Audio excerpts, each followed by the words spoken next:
एक राज्य में एक बार एक सन्यासी आया और सीधा राजा के महल में चला गया।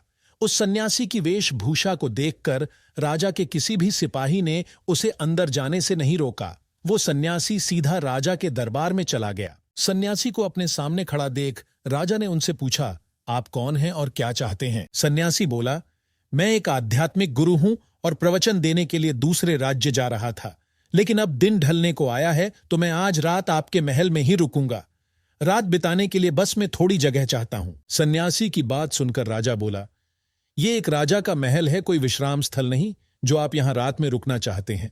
आप बाहर जाइए, वहां रहने की आपको कोई ना कोई जगह मिल जाएगी। सन्यासी ने राजा से फिर प्रश्न किया, महाराज क्या मैं जान सकता हूं कि आपसे पहले ये महल किसका था? राजा बोला, मेरे पिता का था, क्योंकि मुझसे पहले वही राजा था। सन्यासी ने फिर प्रश्न किया, अच्छा तो अब आपके पिताजी कहाँ हैं? राजा बोला, अब वो इस दुनिया में नहीं रहे, उन्हीं के बाद तो मैं राजा बना। अच्छा, आपके पिता से पहले ये महल किसका था? सन्यासी ने फिर से प्रश्न पूछा। राजा को अब गुस्सा आने लगा, लेकिन फिर भी उसने शांत होकर जवाब दिया, मेरे पिता से पहले ये महल मेरे दादाजी का था और अब वो भी इस दुनिया में नहीं है। अब सन्यासी बोला, ये जगह जो ना कल तुम्हारी थी और ना ही तुम्हारे जाने के बाद ये किसी और की होगी। इस संसार में लोग कुछ ही समय रह पाते हैं और फिर चले जाते हैं।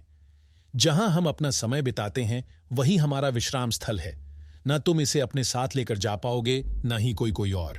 बताओ, ये महल एक विश्राम स्थल नहीं है तो और क्या है? राजा उनकी बात समझ गया और हाथ जोड़कर माफी मांगने लगा।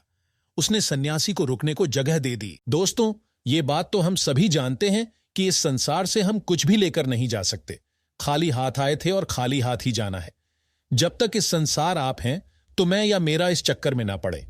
जिंदगी में धन, लोभ, लालच के पीछे ना भागें। भागना है तो खुशियों के पीछे भागें। जिंदगी का मजा बहुत पैसों में या फिर बड़ी गाड़ी में नहीं है। जिंदगी का मजा है खुश रहने में।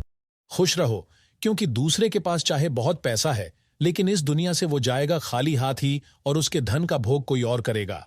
और अगर पैसा होकर भी आपक जीवन दुखों से भरा है तो आपकी जिंदगी अपने आप में ही बेकार है। याद रखना और इस पर गहराई से सोचना, आलीशान जिंदगी से बेहतर है एक खुशहाल जिंदगी।